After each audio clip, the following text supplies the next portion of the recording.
이어서 룻기 1장 말씀의 마지막 부분 중심으로 오늘 하나님은 우리의 생사화복을 주관하신다.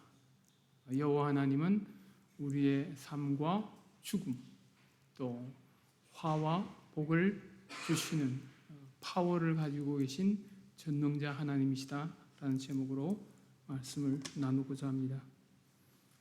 자, 여러분에게 한번 질문을 던져보겠습니다. 그리스도인은 과연 누구인가? 누구를 그리스도인이라고 부르는가?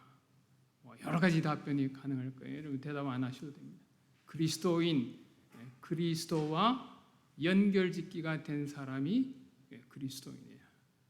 우리를 또 하나님의 자녀라고 부르죠. 왜냐하면 우리는 하나님과 연결짓기가 되어 있어요. 보이지 않지만은 눈에 보이지 않는 끈이 연결되어 있다고. 그래서 이 하나님이 알파와 오메가, 헬라어에 보면 첫 글자가 알파입니다. 마지막 알파벳이 오메가예요. 하나님은 시작과 마지막이 되시고 우리가 존재하기도 전부터, 인류가 존재하기 전부터 하나님이 계셨고 그분이 우리를 이 땅에 보내셨습니다. 자, 그래서 그 하나님이 우리의 삶에 우리가 의식을 하든 또 의식을 못하든 잠잘 때에도 그분은 우리와 연결되어 있어요. 자, 룻기 이 본문이 역사적인 배경이 지난주에 말씀드렸듯이 이제 가나안 땅에 들어가서 여호수아 세대가 끝이 나고 아마 그 다음 세대 정도 됐을 때, 근데 놀라운 건 여호수아 세대 때는 다 그 세대 사람들이 다 여호와를 경외하고 율법을 순종했는데 아마 가나안 전쟁을 하느라고 바빠서 그랬는지 모르지만은 그 다음 세대들은 놀랍게도 하나님의 율법을 순종할 줄도 모르고 그 다음에 하나님을 경외할 줄도 모르는 세대가 되어버렸습니다. 하나님을 모르는 세대가 된 거죠. 그런 역사적인 배경 속에 이 룻기가 기록이 되었습니다. 자, 엘리멜렉, 여호와는 나의 왕이시다. 나의 하나님은 왕이시다라고 하는 이름을 가졌던 가정에서 옆 나라인 모압으로 이민을 갔다가 안타깝게도 거기서 엘리멜렉과 말론과 기론이라는 두 젊은이가 아들이 죽고 마침내 이 나오미가 며느리와 함께 돌아옵니다. 두 며느리가 있었죠. 두 며느리가 있었는데 둘 다 참 괜찮은 며느리래요. 모압인 치고는 놀랍게도 아마 이 나오미의 영향이었는지 모르지만은 둘 다 하나님을 그래도 경외하고자 하는 마음이 있었고 특히 룻은 더 했습니다. 오르바도 원래는 자기 나라를 떠나서 그렇잖아요. 자기 원래 식구도 있는데 남편도 없는데 자기 시어머니 따라서 다른 나라로 가겠다고 한 그 며느리의 마음은 대단한 거죠. 근데 마침내 이 나오미가 둘 다는 사실은 다 돌려보내려고 합니다. 성경에 나타나 있지는 않지만 아마도 나오미는 상당히 부담이 됐을 거예요. 왜냐하면 돌아갈 때 자기 혼자만 돌아가는 것만 해도 수치심이 느껴지는데 자기 옆에 모압 며느리를 데리고 간다는 건 사실은 이건 상당히 두려운 일이에요. 잘못하면 들어가면 받아주지 않으면 쫓아내면 같이 쫓겨날 수 있는 그런 상황이고 그동안에 또 스토리들 남편 죽고 아이들 죽고 한 여러 가지 수치스러운 이야기를 가서 한다는 것 자체가 두려운 상황이 아마 되어서 중간에 가다가 마음이 바뀝니다. 그래서 둘 다 돌아가라. 말은 정말 며느리를 원하는 마음으로 너희들이 간다고 해서 남편도 못 만날 거고 하니까 너희 본국으로 돌아가라 하는데 여러분이 잘 알듯이 룻은 놀랍게도 끝까지 이 나오미에게 언약을 합니다. 맹세를 해요. 만약 어머니를 내가 떠난다면 하나님 내게 벌을 내주시고 어머니가 죽는 자리까지 나는 끝까지 갈 겁니다 해서 룻이 나오미와 함께 돌아오는 장면이 오늘 본문입니다. 마침내 먼 길을 돌아서 그 여정이 아마 상당히 며칠 걸렸어요. 적어도 한 10일 이상 걸렸을 겁니다. 근데 그 오는 과정 가운데 하나님이 두 여인을 보호해 주셨어요. 성경에는 나와 있지는 않지만 여러분 그 당시 사사기 시대의 상황이다. 그것도 남자도 동행하지 않고 여자 둘이 과부 둘이 오는 그 길은 언제든지 공격을 당할 수 있고 어떤 일을 당할지 몰라요. 실제 사사기 후반부에 보면 내전이 또 벌어지는데 거기에 계기가 있었어요. 어떤 사람이 첩을 데리고 베들레헴에서 자기 에브라임 쪽으로 가는데 그 속에서 베냐민 지파의 자기 동족인데도 불구하고 기브아란 마을에서 그 첩이 성폭행을 당합니다. 남편이 있는데도 불구하고 동네 사람들이 와서 소위 속된 말로 깽판을 치는 거예요. 내 나라 꼭 소돔과 고모라 시대하고 비슷해요. 자, 그런 정황인데도 불구하고 하나님이 놀랍게 이 두 여인을 보호해서 마침내 베들레헴 시까지 들어옵니다. 성지순례 분분 아시겠지만은 베들레헴은 예루살렘에서 그렇게 멀리 떨어져 있지 않아요. 아마 한 5리 10리 정도 되는 거리에 있는 꽤 그래도 지금은 꽤 커요. 떡집이란 그 마을에 성에 이제 들어오니까 사람들이 놀란 거죠. 특히 여인들이 놀랐어요. 10년의 세월이 흘렀는데 나오미라고 하는데 보니까 얼굴 보니까 나오미 같지가 않아. 그래서 사람들이 묻습니다. 묻는 게 아니고 거의 탄성을 지르어요. 이가 나오미냐? 나오미 진짜 맞니? 아마 10년의 세월 동안 그 많은 슬픔과 스트레스에 의해서 얼굴이 많이 상했을 거예요. 나오미 전에 나갔을 때 본인의 표현처럼 내가 나갈 때는 풍족하게 나갔는데, 그렇죠? 나갈 때는 풍족하게 가뭄은 있었지만은 그래도 재산도 있고 아들도 있고 남편도 있고 해서 풍족하게 나갔는데 여호와께서 나를 비어 돌아오게 하셨다. 오늘 본문에 보면 하나님이란 주어가 4번 나옵니다. 하나는 첫 번째는 전능자가, 그 다음 3번은 여호와가, 주어가 하나님이에요. 나가기는 내 발로 나갔는데, 그렇죠? 결정해서 나갔는데 하나님이 돌아오게 하시는데, 하나님이 돌아오게 하셨다. 이게 은혜예요. 손은 비어서 돌아오지만은 하나님이 나로 돌아오게 하셨다. 지난번에 말씀드린 대로 손이 빌 때 돌아올 수 있는 은혜가 임하는 거죠. 그래서 이 나오미가 동네 사람 앞에 일종의 신앙 고백을 하는 거예요. 사실은 내가 실패자입니다. 우리 가정은 망했습니다. 그런데 하나님이 베들레헴에 양식을 주셨다는 소식을 듣고, 이게 뭐예요? 흉년에서 풍년이 왔다는 거예요. 베들레헴에 항상 흉년이 있는 게 아니고 하나님이 베들레헴과 이 이스라엘 지역에 은혜를 베푸셨다는 소식이 먼 모압까지 들려왔어요. 이게 복음이에요. 만약 그 소식을 못 들었더라면, 그렇죠? 근데 누군가는 전해준 그 소식을 듣고 또 들어도 아마 안 돌아갔을 수도 있어요. 아유, 부끄러운데 내가 차라리 여기서 죽지 할 수도 있는데 그 수치심을 무릅쓰고 이 나오미는 돌아왔다는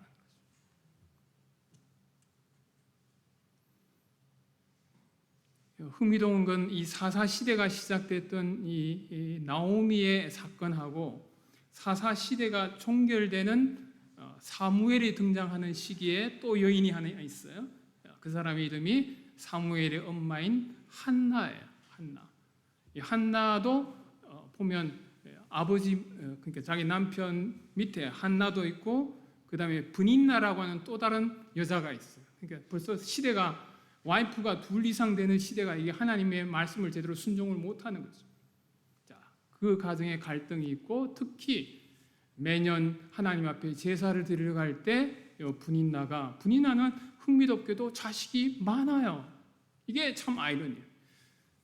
마음이 하나님을 경외할 줄도 모르고 자기의 어쨌든 같은 입장에 있는 한나를 긍휼히 여기는 마음이 아니고 제사를 드리러 갈 때마다 마음을 상하게 하는 거예요. 영어 성경에 보면 provoked to anger.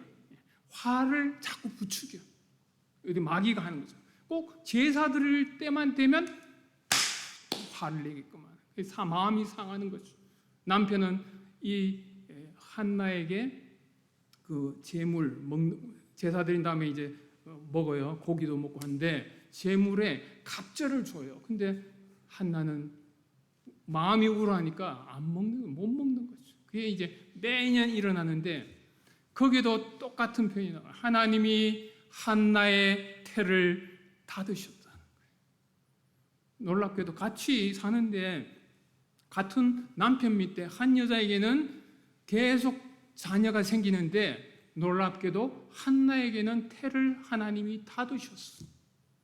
이게 일종의 불임이죠. 룻의 이야기도 마찬가지인데 룻의 경우도 모압 땅에서는 자식을 못 갖고 있다가 기적적으로 이 땅에 와서 이제 나중에 오벳을 낳게 된 역사가 있는데 둘 다 중요한 인물이 돼. 하나님은 한나의 태를 닫으셔서 마침내 그녀가 하나님께 은혜를 받아서 하나님이 기적적으로 그의 태를 여심해 한나가 자발적으로 또 하나님 앞에 서원도 했죠. 나에게 만약 아들을 주시면 제가 하나님께 그 아들을 드리겠습니다. 근데 이 드린 아들이 구약시대로 말하면 일종의 나시린이에요. 그래서 임신했을 때부터 엄마가 포도주나 이런 거 전혀 먹지 않고 애가 태어났는데도 애 머리 깎지 않고 아마 사무엘은 평생 머리를 안 깎았을 가능성이 있어요. 계속 긴 머리로 틀고 다녔을 거예요. 하나님께 구별된 자로 들여서 마침내 하나님이 이 태를 닫았던 이 한나를 통해서 이스라엘의 중요한 마지막 사사시대를 종결짓는 하나님의 종으로 세우셨어요. 그리고 오벳을 통해서는 오벳은 특별히 한 일은 없는 것 같아요. 근데 그가 한 일은 낳고 해서 거기에서 다윗이 등장하는, 지난번에도 제가 말씀드렸는지 모르겠는데 이 다윗도 보면 하나님이 쓰시는 주권적인 섭리가 놀라운데 하나님은 외모도 잘생기고 그런 형들이 아니고 말제 8명의 자식이 있는데 7명은 사무엘이 와서 이제 왕을 세우려고 모이라 했는데 7명은 다 왔어요. 집에 있었던 자녀들이에요. 막내 다윗은 어디 있느냐? 베들레헴 성 밖에서 양을 치고 있어요. 보통 막내는 집에서 잘 데리고 있는데 희한하게 막내가 약간 이 아버지한테도 별로 인정을 못 받았는데 이 제일 어린 막내를 보내고 얘는 부르는데 아예 카운트도 안 하고 했어요. 근데 사무엘이 엘리압부터 장자부터 오는데 벌써 마음이 동화요. 아, 얘구나. 다 하려고 하는데 하나님이 아니다. 사람은 외모를 보지만은 나 여호와는 중심을 보느니라 해서 7명 다 지나가는데도 하나님의 응답이 없어요. 마침내 누구도 관심 갖지 않고 누구도 몰랐던 그 다윗을 하나님은 보고 계신 거예요. 지금은 하나님은 다윗을 부를 사람. 마침내 그 8명의 자녀들 중에서도 제일 약한 다윗을 하나님이 부르셔서 마침내 이스라엘 왕으로 세우시는 주권적인 하나님이셨어요. 자, 이 사무엘 이야기로 다시 돌아가면 사무엘의 엄마인 이 한나가 아이를 갖지 못하고 괴로움 가운데 마침내 아이를 낳았을 때 구약에 보면 어떻게 보면 한나는 신학자라고 말할 수 있어요. 그 사사시대에 어떻게 여인의 입에서 이렇게 아름다운 신앙 고백이 나왔을까? 한번 들어보세요. 여호와는 죽이기도 하시고 살리기도 하시며, 우리는 하나님은 살리는 분으로만 생각하는데 하나님은 원하시면 죽이신다. 또 스올에 내리기도 하시고, 스올이란 말은 일종의 무덤이다. 죽인다는 거죠. 스올에 내리기도 하시고 거기서 또 올리기도 하시는도다. 스올에 내려간 자, 심지어는 죽은 자도 올리시는 분이에요. 오늘 아침에 제가 성경 묵상 쭉 해가는 본문에 열왕기 하를 읽는데 4장에서 어떤 사건이 나오는 거면 구약의 부활 사건이 나와요. 엘리사 시대에 아합 왕 지나고 그의 아들 시대 때 이제 엘리야가 죽고 승천하고 그 다음에 엘리사가 등장하는데 엘리사 시대에 하나님의 놀라운 기적이 나타나는데 그 중에 하나가 수넴이라고 한 지역의 부유한 여자가 엘리사를 공개하는 거예요. 지나갈 때 방도 만들어주고 음식도 대접하는데 문제는 이 여인이 아이가 없어요. 부유한데 역시 불임이야. 남편이 거기 보면 남편은 늙은지라 남편이 벌써 늙었어요. 애를 가질 수가 없어요. 근데 엘리사가 부르는 거예요. 뭐 소원이 있냐? 뭐 내가 고마우니까 뭐 왕에게 군대 장관이 내가 부탁 오늘날 말하면 청탁해 줄까? 이렇게 물은 거예요. 근데 없다. 근데 엘리사가 먼저 이야기를 합니다. 그럼 불러라 해놓고 내년 이맘때쯤에 너에게 아들이 있으리라. 하나님이 불임의 이 늙은 여인에게 아들을 주시겠다고 약속을 하셨어요. 말씀대로 놀랍게 그 다음에 아이를 낳습니다. 아이가 좀 자랐어요. 이제는 문제는 어느 날 아버지 추수하는데 이 오늘 본문하고 비슷해요. 남편이 추수꾼들하고 보아스처럼 밖에 나가서 있는데 이 어린아이가 아버지한테 갔다가 갑자기 머리야 영어 성경에 my head 일종의 머리가 아프다는 거야. 아빠가 그럼 이 애를 엄마한테 데려다 주라 했는데 엄마 품에 가서 정오 때쯤 됐는데 애가 죽었어. 이 놀라운 건 이 수넴 여인이 참 놀라워요. 아무 말도 하지 않습니다. 남편에게도 애가 죽었다 막 울고 안 해요. 애를 선지자 엘리사가 평소에 쉬던 그 방에 침대에다 올려놓고 문을 닫고 그 다음에 준비해서 종 하나 데리고 나귀를 타고 갈멜산까지 갑니다. 가서 하는데 말도 안 해요. 선지자의 발을 붙들고 우는 거예요. 선지자가 말합니다. 하나님 나에게도 알려주시지 않은 게 있구나. 보니까 아이가 죽었어. 마침내 이제 엘리사가 가서 이 아이를 살려냅니다. 기도하고 얼굴에 얼굴 대고 해서 하니까 아이가 몸이 점점 따뜻해지더라. 그 다음에 놀라운 게 애가 재채기를 해. 스니징하는 7번 재채기를 한 다음에 애가 살아났어. 하나님은 전혀 기대하지 못하던 여인에게 태를 이어줘서 생명도 주시고 또 그 생명을 어느 순간 죽이기도 하시고 또 죽었던 그 아이를 다시 살리시는 전능한 하나님이 구약시대 때도 살아계셨고 신약시대 오늘까지도 살아계신다는 거예요. 우리가 믿는 하나님은 오늘 이 나오미도 고백했듯이 전능자가 The Almighty 하나님이 살아계셔서 그 다음부터 나오는 여호와가는 다 영성에 보면 The Lord 이렇게 돼 있어요. 우리에게 주인이 되신 그분이 때로는 손을 비게도 하시고 텅텅 실패하게 하기도 하시고 거름더미에 낮추기도 하시고 근데 이 거름더미에 낮아진 인간을 놀랍게 들어 올리셔서 나오미의 인생에 완전 실패자 같은 이 나오미가 마침내 어떻게 보면 다윗 왕과의 그 이름도 같이 올라가는 여인이 됐고 그로 말미암아 엘리멜렉과 말론과 기론이 나중에 이 예루살렘 이 베들레헴에 오늘날로 말하면 영성경이 CD 레코드라고 번역되어 있는데요.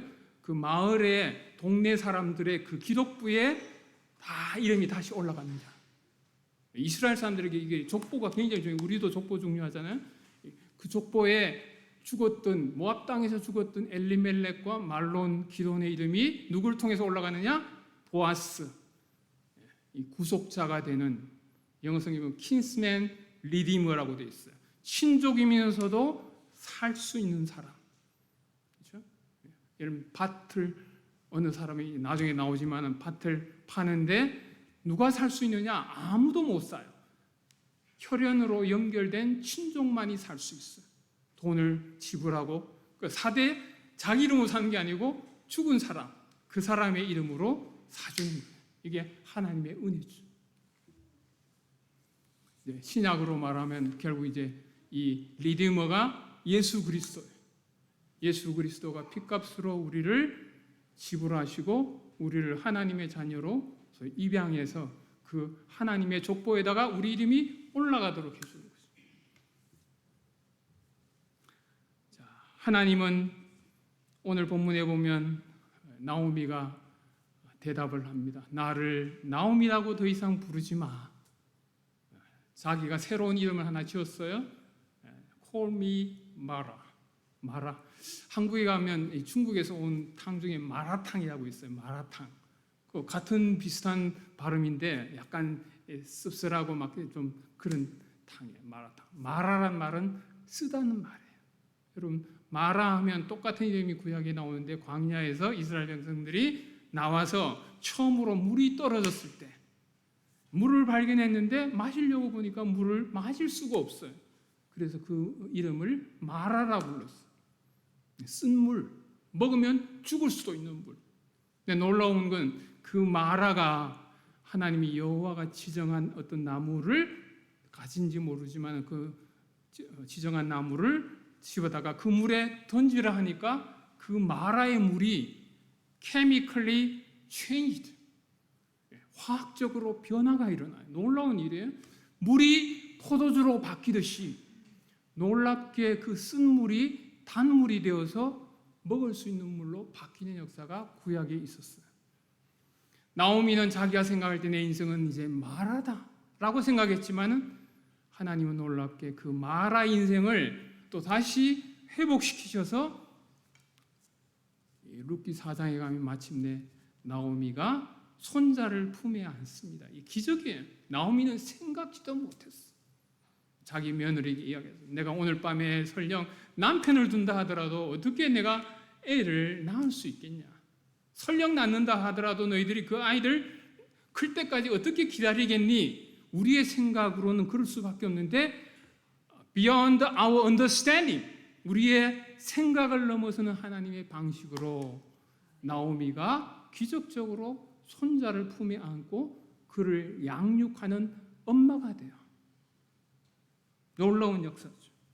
하나님은 모압에서도 그와 동행하셨고 의식은 못했겠죠. 하나님은 모압으로 가면 이스라엘 땅에만 하나님이 계시고 모압에는 안 계신 줄 알았는데 어쩌면 모압에도 하나님이 거기서도 개입하셔서 세 남자를 죽이기도 하시고 마침내 그 모압에서 그를 룻과 연결짓기 해서 만약 룻이 없었으면 나오미는 어쩌면 이 역사에 없었을 거예요. 근데 하나님이 놀랍게 이미 나오미도 알기 전에 모압 땅에 한 모압 여인을 하나님이 택하셔서 그를 때가 되면 연결짓기를 해주셨어요.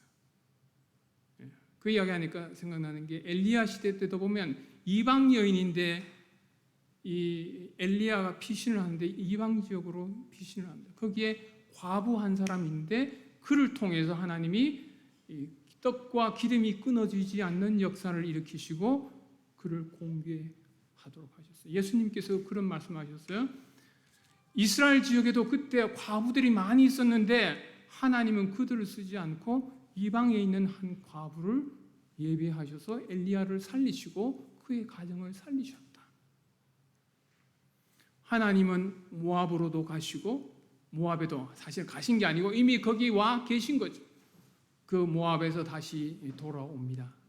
돌아오면서 그를 이 나오미를 마침내 하나님이 회복시키는 장면이 오늘 본문의 내용으로 되어 있습니다.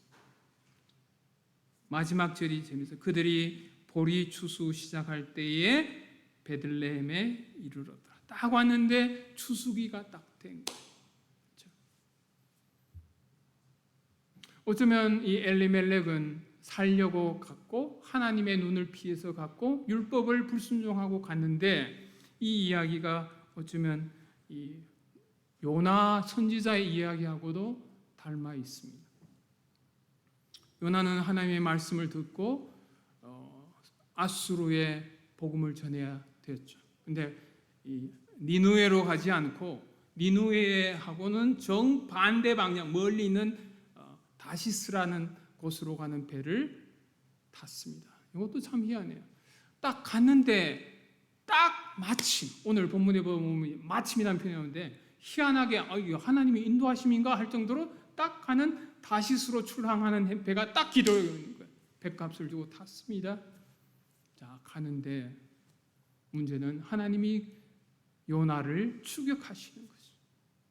배에 큰 풍랑이 일어나서 물론 이 요나만 탔던 배만 아니었을 거예요. 아마 그 지역에 다른 배들도 같이 고생했을 거예요. 요나 때문에 큰 풍랑이 일어나서 배 밑창에서 자고 있는 이 요나를 하나님이 보고 계셨고 알고 계셨고 그를 끄집어내서 마침내 큰 물고기 속에 집어넣고 3일 만에 또 끄집어냅니다.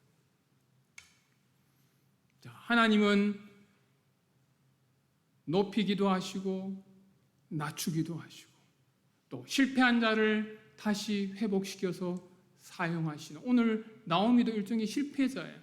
제가 며칠 전에 유튜브로 사랑의 교회 그 특별 새벽기도에 원래 아마 부활절 앞두고 했는지 김한효 목사님이라고 미국의 베델교회 심호하시는 목사님이 새벽기도 때 설교하는 걸 유튜브로 봤는데 그분이 그 설교 내용이 이 요나서를 가지고 하면서 하나님은 흥미롭게도 실패자를 사용하셔서 부흥을 일으키시는 것이 성경의 이야기다. 이 말씀이 참 가슴이 와닿더라고요. 하나님이 쓰시는 사람들은 실패한 사람, 좌절한 사람, 빈손된 사람, 인간으로서는 도저히 회복이 안 된 사람을 하나님이 들어 올리셔서 마침내 하나님의 부흥에 쓰신다. 그러면서 베드로 이야기도 하더라. 베드로는 사실은 인간적으로 보면 쓸 수 없는 사람이에요. 3번이나 예수님을 저주까지 해요. 나중에는. 성경적으로 보면 거의 절망적이에요. 그런데 하나님께서 예수님이 베드로에게 다시 찾아오셔서 그를 회복시키시고 그를 기독교 역사에 놀랍게 다시 쓰신 거죠. 나오미 역시 마찬가지입니다.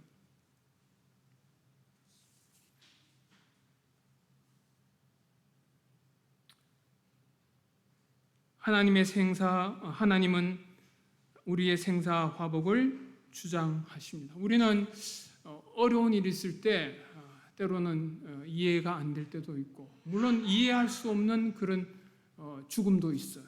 왜 이럴까? 정말 답이 안 나오는 경우가 있어요. 근데 우리는 설명할 수 없지만 우리의 삶에 좋고 안 좋은 모든 일들이 다 하나님하고 연결짓기가 되어 있습니다. 우리는 좋은 영역만, 햇빛이 드는 영역만 하나님이 역사하시고 햇빛이 안 드는 그림자 같은 지역은 하나님이 모르실 것이다.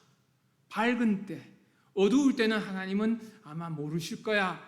그렇게 생각하는데 그렇지 않다는 거예요. 모든 우리의 삶의 영역이 우리의 태어나는 순간부터 살아가는 모든 순간순간 마지막 이 땅에서 어떤 양태로 우리가 숨을 거둘지는 몰라요. 죽는 양식은 각각 달라요. 교통사고가 나서 죽을 수도 있고 며칠 전에 서세원 목사님처럼 그냥 링겔 맞다가 돌아가실 수도 있고 중요하지 않아요. 어떤 식으로 죽는 것을 보고 저분은 잘 살았구나 꼭 그렇게 말할 수도 없어요. 존 버니언의 책에 보면 사람들이 종종 오해하는 것 중에 하나가 죽을 때 평안한 모습으로 죽으면 저 사람 천국 같다 이렇게 생각하는데 그렇지 않다는 거예요. 때로는 괴로워하고 고통스러워하지만은 죽지만은 그 사람도 하나님의 택하신 사람일 수 있고 악인도 죽을 때까지 생생하게 있다가 평온하게 죽을 수도 있다는 거예요. 죽는 모습을 보고 오해하지 말라는 거예요. 중요한 사실은 평소에 처음부터 하나님과 연결짓기가 된 인생은 살든지 죽든지 좋은 일이 있든지 실패하든지 어떤 경우에도 하나님이 그를 절대 놓지 않고 붙들고 하나님까지 나라까지 데려가신다. 원래 설교 본문에는 없는데 이야기하면서 생각이 나는 게 벌써 몇 년 이젠 횟수를 잘 안 세는데 한 7, 8년 된 것 같아요. 제가 미국에서 키우던 애완견이 있었어요. 비글이었는데 이 애완견을 이제 한국에 돌아가면서 2010년도에 다시 한국으로 돌아갈 때 이제 얘를 같이 못 태우고 가고 여름철이어서 비행기 타면 안 된다더라고요. 그래서 짐칸에 못 넣어서 몇 달 뒤에 공수해서 한국에 데려왔습니다. 그리고 한 5년간 살았어요. 한국에서. 마지막에 이제 여러 가지 암도 생기고 해서 죽게 되는데 이제 마지막 동물병원에 가서 의사 선생님한테 이제 링겔에게 좀 수액 맞고 집에 이제 데리고 가려고 차에 딱 태웠습니다. 태워서 옆에 링겔병 꽂아놓고 제가 그 이름이 단비예요. 단비. 스위트레이. 단비야 집에 가자 하는데 지금도 그 이야기하면 전 눈물이 나와요. 집에 가자 하는데 순간적으로 저한테 오버랩이 된 게 하나님이 나를 마지막에 하나님 나라에 데려갈 때 이 마음이겠구나. 그동안 수고했어. 이제 집에 가. 이제는 집에 가. 그동안 그 아이가 우리 집에 입양돼서 와서 마지막 죽는 순간까지 비록 떨어져 있던 시간들도 있었지만은 개 한 마리도 주인이 되면 입양이 되면 절대 안 놓쳐요. 그냥 흔한 비글이에요. 살 때 50불 주고 샀어요. 어떻게 보면 족보도 없는 개. 그냥 켄터키 어느 농장에 한 10마리 정도 낳은 아이 중에 처음에는 10마리 중에 갔는데 아무도 마음에 안 들더라고. 아내가 가자고 했는데 그래도 다시 한번 가보자 해서 돌아가서 딱 만났는데 얘가 그래도 그 중에 잘 못생겼는데 그 중에서 그래도 와서 앵겨붙더라고. 그래서 얘 데려가자. 돌아가는데 차 안에서 보니까 온 몸에 막 이가 케어를 안 한 거죠. 그냥 먹이만 주고 한 그 개를 데려가서 집에 가서 다 동물병원에 가서 샴푸하고 씻겨 놓으니까 애가 완전히 달라진 거예요. 한번 몇 달 뒤인가 그 동네 지나가다가 얘들 형제 살아있나 보자 하고 갔어요. 갔더니 안 팔려가고 다 있더라고. 조금 있으면 다 주사 놔도 죽일 애들이. 그때 제가 충격받았던 게 얘하고 똑같은 배에서 나왔는데 얘하고 얘는 하늘과 땅이에요. 똑같은 배에서 나왔는데 얘는 벌써 걷는데 의젓하게 걷는. 영애는 그냥 사랑 못 받고 먹이만 먹었다 보니까 막 짖는데 그때 제가 또 충격을 받아. 우리 모습이 저런데 하나님이 나를 죄 가운데서 한 사람 한 사람씩 건져주셔서 소위 의인을 만들어주셔서 의롭게 된 모습이 저 모습이구나.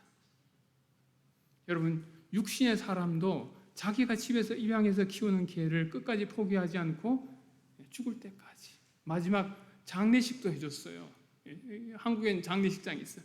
가서 비싼 옷은 못 해줬는데 이렇게 막 해서 마지막 화장까지 쫙 해줬는데 그 모습을 보면서 하나님과 연결짓기가 된 우리의 죽는 순간까지도 하나님은 지켜보고 계시고 마지막 호흡이 끊어질 때까지도 하나님은 우리를 보고 계시고 그의 나라에 데려가셔요. 모압 땅에 가 있는지 어떻게 사는지 베들레헴인 사람은 별로 몰랐을 거예요. 소식도 모르고 하나님은 알고 계셨어요. 하나님은 나오미를 룻과 연결짓기 해서 마침내 베들레헴에 돌아와서 거기서 놀랍게 이 나오미의 가문이 새롭게 죽은 자 같았던 이 나오미의 가문이 이스라엘의 가장 위대한 가문으로 하나님이 쓰신 거예요. 여러분 지금도 유대인들은 다윗 하면 최고잖아요. 이스라엘 국기도 다윗의 별이 그려질 만큼 다윗이란 인물은 이스라엘 유대 역사에 가장 하나님이 아름답게 쓰신 인물인데 그 인물이 어디서부터 왔느냐? 이방 땅의 한 여인 룻, 모험한 여인. 하나님 여호와 신앙을 위해서 자기의 본토와 친척을 다 버린 여인. 마치 어쩌면 아브라함보다 더 위대한 신앙을 가진 인물이 룻이에요. 이 룻을 통해서 하나님이 한 가정을 다시 죽은 자 같았던 지난주에 제가 표현한 대로 말하면 죽은 개 같았던 어쩌면 인간을 살리셔서 하나님이 세우신 주권자 되신 하나님이 이 룻의 이야기고 나오미의 이야기입니다.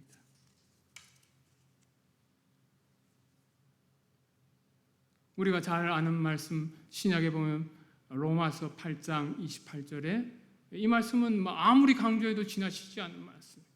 하나님을 사랑하는 자. 여기 앞에 보면 우리가 알거니와 영어 성경에 we know that 이렇게 나올 거예요. 우리가 알거니와 우리는 이 사실을 믿는데 하나님을 사랑하는 자, 또 하나님이 사랑하는 자는 모든 일이 합력하여 선을 이루신다. 영어 성경에 보면 in all things 하나님이 선을 행하신다. 우리가 볼 때는 마라의 경험이고 실패의 경험인데 이것까지도 하나님은 놀랍게 화학적으로 물리적으로 변화시키셔서 가장 아름다운 작품으로 만들어내신 분이 오늘도 저와 여러분의 하늘 아버지가 되시고 우리의 왕이 되신다는 거죠. 일시적으로 우리가 때로는 실패하고 고난을 당해도 슬퍼도 장기적으로 그 슬픔을 유익하게 빚으시는 하나님의 주권성과 능력을 신뢰해도 됩니다. 시편 94편 9절에 참 귀한 말씀이 또 있어요. 귀를 지으신 자가 듣지 아니하시오. 그 생각 때문에 어찌 듣지 아니하시랴. 눈을 만드신 이가 보지 아니하시랴. 영어 성경이 재밌게 번역을 했는데요. 너희들의 귀를 임플란트한 분이, 여러분 나중에 노인이 되고 하면 이가 많이 빠지고 하면 임플란트 하잖아요. 임플란트 심어주는 거예요. 우리의 귀를 심어준 분이 어찌 듣지 않겠느냐. 우리의 눈을 지으신 이가 어찌 보지 않겠느냐. 제가 농담삼아 종종 이제 이야기하는 요고문 이야기할 때 그 뒤에 생략된 말이 있어요. 이 바보들아. 우리가 눈으로 보고 우리를 지으신 창조주 하나님이 나에게 눈도 보이게 하시고 이 놀라운 이 눈을 통해서도 세상을 보는 능력을 주시고 귀도 기가 막히게 듣게 하신 이 하나님이 우리의 모든 삶의 현장을 보고 계시고 듣고 계신다. 당장의 응답이 되지 않는다 하더라도 기다려도 되는 거예요. 왜? 하나님이 가장 선하신 분이 가장 좋은 계획에 그의 타이밍에 이루실 줄을 믿기 때문에 내 생각에는 빨리 이루어졌으면, 빨리 하나님이 응답해 줬으면 좋겠다. 저도 그래요. 저도 그렇다고. 저도 기도 제목이 있어요. 어떤 때 하나님 좀 빨리 좀 이루어졌으면, 지금 기도 응답이 몇 년씩 간다고. 이럴 때 하나님이 가장 좋은 길로 인도하실 것이다. 그분의 생각은 내 생각과 달라서 나보다 훨씬 지혜롭기 때문에 지금은 내 눈에는 잘 보이지 않고 들리지 않지만은 분명히 하나님이 나오미의 인생에 역사하셔서 그에게 오벳을 안겨주시고, 또 베들레헴에서는 생각지도 않았던 구속자 보아스를 연결시켜줘서 돌아올 때 보아스가 자기의 구속자가 될 거다, 이 리디머가 될 거다 생각 안 했어요. 그 생각했으면 벌써 둘 다 데려왔을지도 몰라. 자기의 친족이 어떻게 될 것이다 하면 아마 다른 사람까지 데려왔을지도 모른다. 그런데 마침내 딱 추수할 때 갔는데 보니까 여기도 하나님의 역사가 있어요. 거기 보면 마침 또 우연히 이라는 표현이 나와요. 뭐죠? 시간이 다 갔는데 이제 거의 다 됐습니다. 그 룻이 첫날 보리 추수하러 이제 이삭 주로 가는 거예요. 주로 과부들이 하는 일입니다. 이건 떨어진 이삭들만 줍는 거예요. 근데 그 밭에 가는 그 베들레헴의 주변에 있는 넓은 밭들 많은데 갔던 그 밭이 하필이면 보아스의 밭이에요. 첫날 딱 갔는데 보아스의 밭인지도 몰랐어요. 또 그날따라 보아스가 평소에는 안 나왔을 텐데 그날따라 거기 보면 마침 보아스가 베들레헴 성에서부터 나와서 일을 한 사람들을 격려하기 위해서 출장을 나온 거예요. 보아스가 묻습니다. 여인들이 이게 죽는데 눈에 띄는 여인이 있어. 저 사람이 누구니? 밑에 감독한 사람이 말하는 거예요. 희한하게 이 감독자도 그 사람을 알고 있어요. 룻에 대해서 상당히 알아요. 아침 일찍부터 와서 볼을 줍고 있고 저 사람은 모압에서 돌아온 여인인데 룻이라는 여자입니다. 이 감독자가 상당히 알고 있고 좋게 또 이야기를 해요. 마침내 하나님이 그 추수 현장에서 보아스와 룻을 연결짓게 하고 추수 끝날 때까지 아무 일도 없었어요. 마침내 추수가 끝나면서 나오미가 그동안은 수동적으로 집에 있던 이 나오미가 개입해서 보아스와 룻을 연결짓게 하고 또 알고 보니까 룻보다 더 가까운 사람도 있어요. 근데 놀랍게도 이 가까운 사람은 자기가 손해가 된다 싶으니까 기업 물을 자 안 하겠다. 그래서 마침내 보아스는 문맥상으로 보면 상당히 나이가 많은 사람입니다. 이미 결혼해서 자식들도 다 있고 자기 와이프도 다 있어요. 그렇지만 50대, 60대 되는 중년 아니면 노년의 남자예요. 그 사람을 통해서 하나님이 이스라엘 역사를 이 사사시대에 선지자도 잘 나타나지 않고 하나님의 말씀을 순종하지 않은 그 백성들에게 놀랍게도 그 시대도 하나님은 신실하게 이 한 가정의 역사에서 이걸 통해서 오고 오는 세대에 우리에게 교훈을 주시는 거예요. 로마서 15장에 가면 성경에 기록된 모든 것들이 모든 인물들이 오늘을 살아가는 성도들을 위해서 티칭하기 위해서 교육하고 권면하기 위해서 기록되었다 돼 있어요. 아마 14절인가 모르겠는데 집에 가서 한번 찾아보세요. 핵심적인 말씀이에요. 로마서 15장에 보면 성경에 기록된 모든 말씀이 오늘을 살아가는 우리를 위해서 가르치고 권면하기 위해서입니다. 오늘 말씀 지난주와 더불어 마무리를 합니다. 나오미의 삶의 이야기, 실패 이야기, 남편 잃고 아들 잃고 정말 힘든 이야기가 그 사건이 벌어졌던 것이 분명히 미닝이 있는 거예요. 우리를 위해서 나오미가 상당히 고생했구나. 엘리멜렉도 죽음으로써 고생하고 우리에게 가르쳐주는 하나님을 떠나가지 말고 인본주의적으로 살아가지 말고 하나님 붙들고 흉년의 때에도 하나님이 보이지 않는 하나님이 양육자가 되시고 프로바이더가 되시고 주님이 되시고 전능자가 된다는 것을 잊지 말라고 엘리멜렉도 그 모압 땅에서 죽고 그 땅에 묻혀 있지만은 그는 비록 모압 땅에 죽어 무덤은 거기 있겠지만은 살아서 오늘날까지 우리들에게 말하고 있는 거죠. 자, 나오미의 삶과 또 룻의 이야기가 오늘 살아가는 우리 모두에게 하나님은 정말 생사화 복을 주관하시는 분이시구나. 그분이 살아계신다 믿고 어떤 삶의 환경에도 용기 잃지 않고 신앙생활 하시기를 바랍니다. 네, 기도하겠습니다. 하나님 아버지 감사합니다. 오늘 또 룻의 말씀을 통해서 우리에게 다시 한번 우리가 섬기는 하나님이 우리의 삶의 주인이 되심을 고백하게 하시니 감사하옵고 우리가 살아가는 남아있는 삶도 주님이 주인이 되시고 왕이 되셔서 다스려 주실 것을 믿고 담대하게 한 걸음 한 걸음 나아갈 수 있도록 믿음을 더하여 주옵소서. 예수님의 이름으로 기도하옵나이다. 아멘.